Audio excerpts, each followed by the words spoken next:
I was very, very concerned with this game coming into the game, and I'm actually relieved it's over and happy that we figured out a way to win. They're a pretty good basketball team, and we were, for the first time all year, just absolutely embarrassing in practice the last 2 days. And no energy, no enthusiasm, no desire to be here.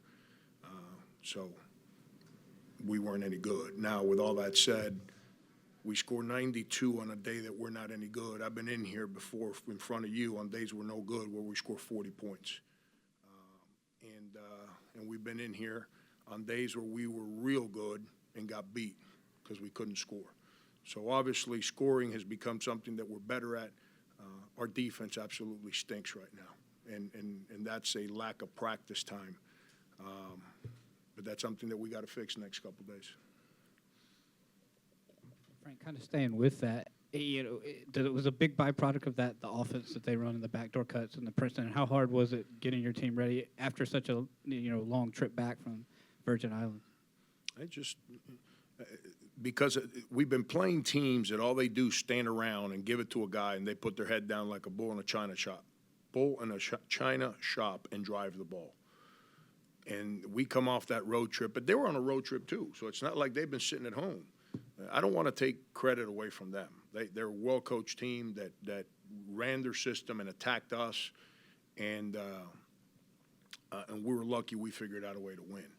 But we haven't had practice time. So if you play our defensive style with bad discipline, bad enthusiasm, bad energy, you look like a bad team.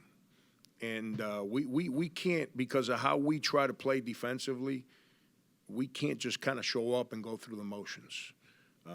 And that's what we tried to do today, and we got exposed for it. Frank, sticking with defense, it seemed to play the three-pointer a little bit better the last 12 minutes or so. What changed there? That I knew I wanted to play zone, and I finally decided to stop teaching our guys a lesson and decided to play zone.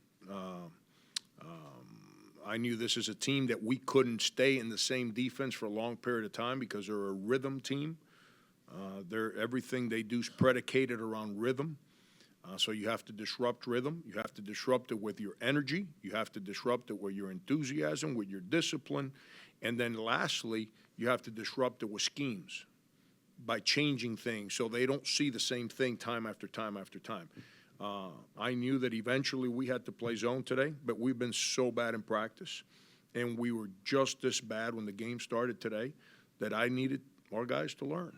I needed them to understand that you can't just show up and think you're any good.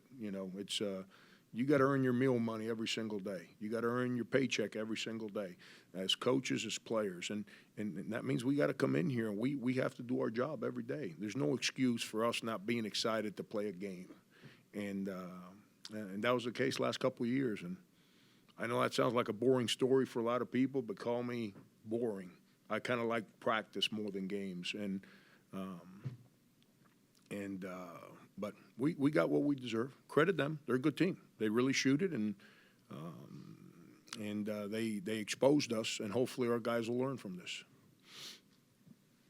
Flipping it a little bit to offense, you did have 24 assists on 34 made field goals, 6 guys in double figures. Do you continue to be impressed with the distribution and how many people get involved in what you're doing? Yeah, I mean, it's then yes, to answer your question. And then, we build up a 20-point lead, and we created an adventure offensively from the 5-minute mark to the 2-minute mark. I mean, just an absolute adventure, and we're better offensively. Our players are better individually. Think about this. Senderis just reverted back to the nonsense we had to see every single day last year. That's what he reverted to today. And Dwayne wasn't very good, and we still scored 90-whatever points. Our players have gotten better. It's we have to do a better job defensively. If we can guard, if we're willing to be disciplined and guard, because we're better, we can win games. How many? I got no idea, nor do I care. We have a chance to win whatever the next game on the schedule is. But if we don't guard, we're not good enough to just show up and beat people. We have to be good with our energy. I think we're tied at halftime in rebounding. I think we was, tied, same number of rebounds for both teams. We had no activity, no enthusiasm, and I'm just happy we figured it out and figured out a way to win the game.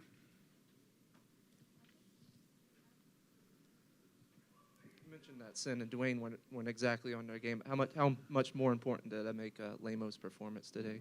Yeah, I mean, even him. I mean, he made 4-foot shots. I mean, he grabbed 2 rebounds, 3 rebounds the whole game. I mean, that's not very good. You got to rebound the basketball. He stands there and watches other people rebound. And you can't. I'm tired of screaming at him. Tired of making him run for not rebounding. He's got to rebound. If he doesn't do it, then he's going to, as an individual, forget our team.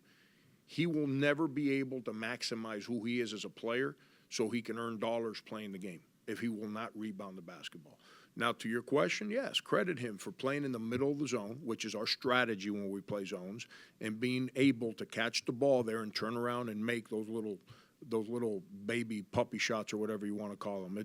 It's you got to have someone that can do that to affect a zone. He did it down in the islands, and he did it again today. I know you haven't really looked at him yet, but since we won't see you again, and what will the next couple of days look like for y'all heading into it, and what does Western Carolina bring to the fold? Yeah, I haven't seen Western Carolina. Perry Clark, who's got the scout, he and I will speak tonight, and he'll give me the Cliff Notes version of it, or here in a little while, I should say, and then I'll watch film all night tonight, and then obviously we'll speak again, and we'll create thoughts on things that we want to try and do offensively and things that we have to make sure that we're real good at defensively, so we can figure out a way to compete on Monday. But scouting reports, that's the most overrated thing in the world, scouting reports. If you don't have discipline, excitement, enthusiasm, scouting reports become irrelevant. Everyone wants to talk about adjustments. If you don't adjust your attitude, then there's no game adjustments that can be made to win and lose games. We got to get our minds back to where they were at. We didn't practice basically for all we did was kind of go through the other team stuff since the day before we left for the islands. And so I wanted to practice yesterday. I was even nice. We traveled on Tuesday. Wednesday, we had a very easy practice, and we were still bad. So I told the guys, I said, tomorrow we got to go now. This team we get ready to play on Friday is real good. We got to go. Well, we're no good yesterday in practice. So, Larry Hunter, I know. Larry's a friend. Larry does an unbelievable job, just like Casey does for Lipscomb. Does an unbelievable job. He's a great strategy guy, and his teams are real physical. So we need to be pretty good. We have to, the guys have been great this year. You haven't heard me complain. They've been absolutely phenomenal. We were no good the last couple of days. I want to see how we react to getting exposed today, to see how we come in here for the next couple of days. Thanks, guys.